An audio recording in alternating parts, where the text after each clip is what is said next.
घर म्हणजे फक्त चार भिंती नसतात. घर असतं तिथे राहणाऱ्या माणसांच्या ओलाव्यामुळे. कालपर्यंत जिच्या हसण्यानं हे घर जिवंत वाटायचं, ती आपली लाडकी आज एका नव्या प्रवासाला निघाली. तिचं ते लाडात येणं, छोट्या छोट्या गोष्टींवरून चिडणं आणि बाबांचा तो हक्काचा हट्ट, हे सगळं आता फक्त आठवणींच्या रूपाने या भिंतींमध्ये उरेल. तिच्या लहानपणापासून त्या हळदीच्या उंबरठ्यापर्यंत हा एक हळवा प्रवास. बघा, बालपण तिचं म्हणजे ती बऱ्यापैकी अशी मनमिळाऊ होती आणि सर्वांना बोलून चालवून हसत खेळत तिचं बालपण खूप चांगल्या पद्धतीत गेलं. आणि तिच्या ज्या काही सवयी आहेत, ज्या तिच्या काही आठवणी आहेत आमच्या, त्या कायम आमच्या सोबत राहणार.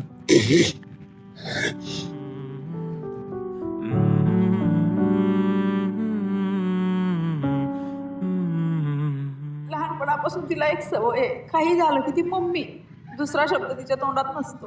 काही जरी घ्यायचं असलं तिला, मम्मी हे पाहिजे, मम्मी ते पाहिजे. आज रोजी ती उद्याच्या दिवशी जाणार आहे, तशी ती आता मला मम्मी म्हणून म्हणजे रोज मला तिची सवय झालेली आहे, ती मी विसरू नाही शकत.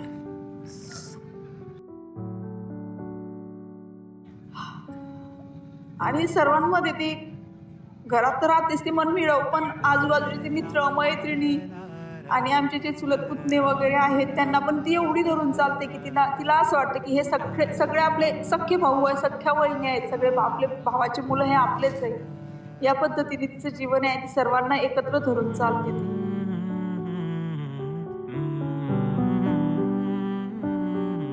म्हटलं साडसिंगी आणि मॅडम काय मॅच नाही करत आहे. मॅडम असं वाटतं एकदम मुंबई पुणे की टोरंटो वगैरे येणार आहे, ते चाले.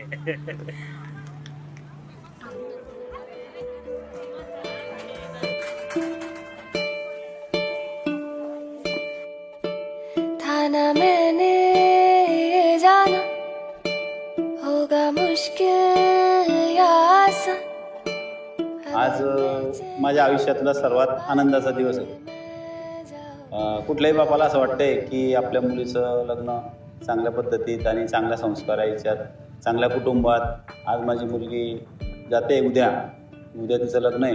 तर मला आयुष्यातला सर्वात मोठा क्षण आहे की, आणि मला तर आलाच, माझ्या आयुष्याच्या वाट्यात मला आला, तसा इतर लोकांना येऊ अशी माझी अपेक्षा आहे की सर्व लोकांना अशा पद्धतीचं जीवन आणि अशा पद्धतीचा जो सोहळा आहे हा प्रत्येकाच्या जीवनात पार पडावा अशी माझी आत्मिक इच्छा आहे.